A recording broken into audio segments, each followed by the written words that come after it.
today we will be touching... It's over before it even started today. We're touching. Not each other or anything, but we're touching. Some wine glasses filled with delicious... Cabernet Franc. So, Cabernet Franc, one of my more favourite grape varieties from the Bordeaux I think gang. It's potentially why you're most annoyed when I call it Cabernet Franc. Yeah, so the episode today called Hanging with Franc, obviously for those who can see this French spelling there, but Hanging with Franc, came about because we were talking about Cabernet Franc once, and Gwen very strangely mispronounced the word, which I still today cannot comprehend because she is fluent in French and I am awful with French in every which way. But sometimes when you're speaking if you're speaking another language and you're having to say something in another language, sometimes it's just easier to pronounce it in the language you're speaking in. You get a bit discombobulated in the language that So I never take offence if someone says, like, Cabernet Franc is not going to offend me, because sometimes it's better than someone being like, Cabernet Franc. I don't know. Say it however you feel comfortable. Very hippie about it. Yeah, come on. It's all right. Rose by another name is still a rose. So we're hanging with Frank today. We are hanging with Frank. Yeah, Uncle Frank. Actually, we need to work on our issue, so this is, as much a therapy session for me as it is for a learning session for those that are tuning in. But the truth is, Cabernet Franc does get around. Cabernet Franc, yeah. We're doing that a lot today. Not correct. And I think this is a really interesting grape variety to introduce people to, because it's not so widely spoken about. Everybody's familiar with Cabernet Sauvignon, and I think most people have a very clear idea of what that grape variety is all about. But I think Cabernet Franc, it's a little bit of a mystery. It's a little bit lesser known, and actually for me though, it's much more charming. I think so too. I 100% agree with you, and I think there are so many different ways that producers make expressions of this grape. Yes.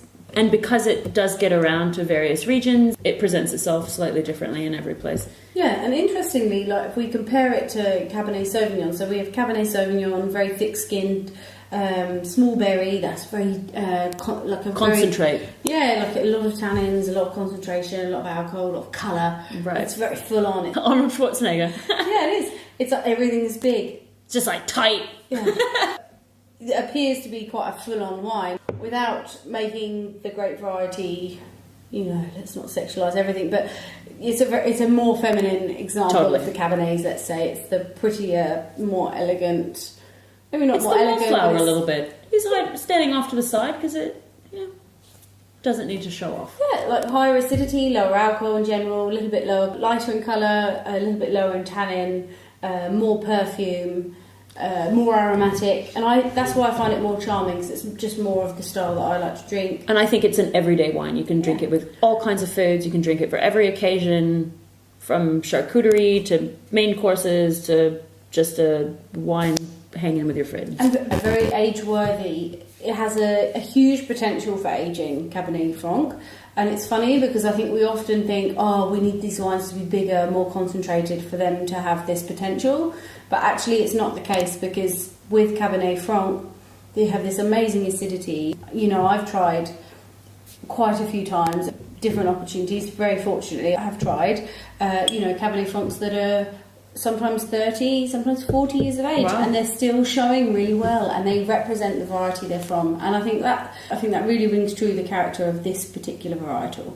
It's very cool. It's giving me some things to think about. Yeah, and interesting enough, for those that don't know, Cabernet Franc is one of the parents of Cabernet Sauvignon. So we can guess the other one. Yeah. Sauvignon Blanc, just so anyway. So you're not like desperately guessing at home. Yeah. Oh no, we'll never know what it is. So interestingly, like even when we look at Bordeaux, everybody thinks of Merlot, they think of Cabernet Sauvignon, and it's very funny because if we look back at history, it's very clear that at some point Cabernet Sauvignon didn't exist, and Cabernet Franc was there before and for quite a long time. So originating from the south, but still shows like quite an interesting place in the south of France and in Bordeaux, particularly on the right bank, Saint-Emilion. Also a little bit in Pomerol as well. We see a little bit, I guess, today where I am for Cabernet Franc, because we see it in its pure form, not so blend, is the Loire Valley in France. Yes, which was I think some very interesting, very drinkable, high acidity smell delicious. So we're now trying Domaine Bernard Baudry Chinon 2014. Bernard Baudry Chinon. Yeah. What? What? You said it right. Although 2014. What? 2014. But this smells absolutely delicious, and I always get this sort of like candy. Do you know what I think it is? It's Parma like jolly. violets, Yeah, Parma violets and also raspberries. yeah, it's got a little I know Jolly Rancher always. The red Jolly Rancher, Yeah. not the green one. Yeah, there's always a little Jolly Rancher where there's that little sweet and sour. There are different appellations in the Loire where we see Cabernet Franc, so Chinon being one of them, sometimes a little bit in Anjou, Saumur, Champagny as well, and Bourgogne, and Saint-Nicolas de Bourgogne we see Cabernet Franc. And I think what I really like about these wines that are made with this grape variety from the Loire is this lifted floral character, this brambly fruit. Yes, the bramble thing is huge. And then this earthy, truffly, like black truffle note that makes it very interesting. Also, adding to that, we have a little bit of this herbal, like vegetal red pepper quality as well. So it's quite interesting wine because there's fruit there, but it's very intertwined with this herbal, savoury, earthy thing at the same time. I think it makes it a really good food wine also. Bernard Baudry, organic since 2006, so quite a while, and really getting up a reputation of being one of the important figures, I guess, in Chinon. And what I love about this is all those flavours that we've obviously, or aromas that we've mentioned in what we're smelling, what we're tasting, and then this amazing freshness in the wine. Yeah, totally. The crunchy almost. Yeah. This is what I like about young Cabernet Franc from the Loire, it's crunchiness. And there are two styles of Cabernet Franc from the Loire. One, this sort of quite oaky, concentrated style, and then this really bright, pure style like this. Is there a little oak on this? 2-week fermentation cement vats, and then a 15-month aging in unlined cement. Or oak. Yeah, but oak vats, so it'd be big, huge. Yeah. So not really doing much. Yeah, how we find it. I mean, actually, this is a bit of a puzzle for me because I'm pulled in a couple of different directions. I actually think this might be nice to make bœuf bourguignon with, and maybe have bœuf bourguignon with it. But I think equally a lamb dish would actually be quite nice, like a spring lamb with something herb, because it does have this herbal quality. Lamb, like Middle Eastern food, kufta. Yeah. I also, because there is quite of a herbal note, I think sage would do well with it. I think there's enough like oomph at the end that sage wouldn't overpower it. And actually, we're drinking it a bit colder than it should be because we just took it off the balcony. But I also think with wines like this, with it can go a bit cooler. Yeah, with such good acidity, I think it's nice. Slightly chilled. It's gonna be hard to improve on this. I hope we're going upwards and onwards and not. Well, we'll only know when we try the wine. Absolutely. This is your wine, Gwen. Yes. What are we trying? We're having a 2016 from Mosse, Agnes and Rene Mosse Cabernet Franc. It's a Vin de France, 12.5 alcohol, and it is Eco-search. Yeah, so it's organic. Yeah, biological. So Rene and Agnes Mosse, or Agnes and Rene Mosse, very, very famous couple in the Loire. Rock stars of wine. Yeah, very, very famous in the natural wine scene. I remember drinking their wines at Chateaubriand 7 years ago, and I also remember being at the first Mad Food Symposium that there ever was, which was in August 2011.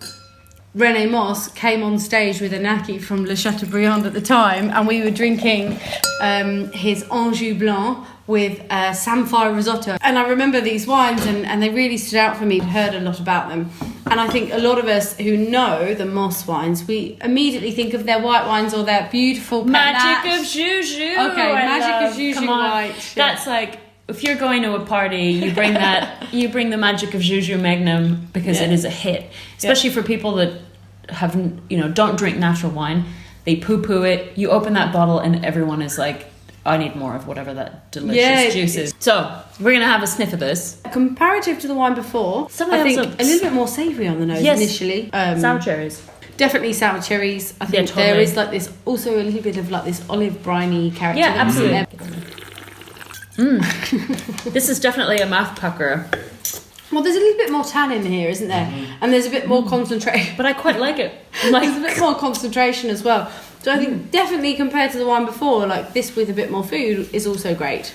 But I do Would find be also great. The finish from the first one is maybe a tiny bit longer. For me, when I try this Cabernet Franc from Mosse, what I see this vegetable character coming through in a positive way, like this red pepper thing coming through, more than with the Chinon. This brininess and like you said, this cherry, sweet and sour cherry thing coming through as well, and the fruit coming through at the end. It really is. It finishes like sweet and sour cherry, almost like cherry stones at the end, because it's got this dry feeling at the same time. What I would pair, I don't necessarily think this is less. Anchovies on toast. Like, I would do this with fish also. I think you could do this as an aperitif with fish. Terrines, but also stuff like schnitzel, things like that. If you wanted a red wine, cut through something fatty. Also with the schnitzel, with the, as they say. Berries. What do you eat on the side of a schnitzel in Austria? Preiselbeeren. So in Berlin, I get the Preiselbeeren as well. I love it. But it has this sort of cranberry... Yes. Cranberry sauce. I was going to say, roast chicken would be actually... Roast chicken and stuffing. Yes. Because you want that herbal edge. And I think sometimes, like, when we're I also think that sometimes when we think about pairings, or I do anyway, when I taste something, I let my brain go free and let it sit where it flies. But I think sometimes, you have something like roast chicken. It's so simple, so delicious. And absolutely. Also, this is something I'm sure the French are eating in that area. It's just a simple roast chicken. I think for those who want to find a Cabernet Franc to pair with food because they're cooking dinner, we can only talk about what they might have with it, but there are no set rules for that as well. Yeah, exactly. Chicken and tarragon. Cabernet Franc has that herbal note at the end, and tarragon is an interesting herb where it's not necessarily always green. It has some other flavors going on. So, we have the Nico Espenschied Cabernet Franc. So we're having a What sniff. vintage is it, Gwen? Sorry? I have to rotate the bottle. Give me a minute. 2012. 2012. There's a lovely love heart and a hand next to it on the side It's of the actually bottle quite there. a sweet little label. Yeah. And very sweet. I have to say that this one smells a lot more... I don't want to say more interesting. It's very different to the last two that we smelled. Seeing a little bit more wood on the nose there. It's got Definitely. this oaky, smoky character on the nose. Bonfire a little bit. Yeah, and there's also some savoury fruit elements. So I can smell, we've got a little, like you said, a little smoky. I smell a bit of dill, something dairy. I totally get the dill, for sure. And then, I don't know, I think when I hold my nose away from the glass, I get something like salted caper. Some savoury elements that aren't necessarily as fruity as perhaps the last two that we were trying. Which would also make sense with the age, right? Okay. You feel the oak a bit on the palate as well, because the shape of the wine is different. Again, it's not a hugely extractive wine. There's not loads of tannin. Right. There's still very good acidity. It's still quite light in the mouth. But there's a sweetness, there's Absolutely. a smokiness masking everything else. I think a lot of people would like this wine. I think for me, I'm not a huge oak fan. I'm learning to love oak. I never used to love oak in white wines, and now I'm in love with Merceau. I think I could perhaps learn to love it in reds.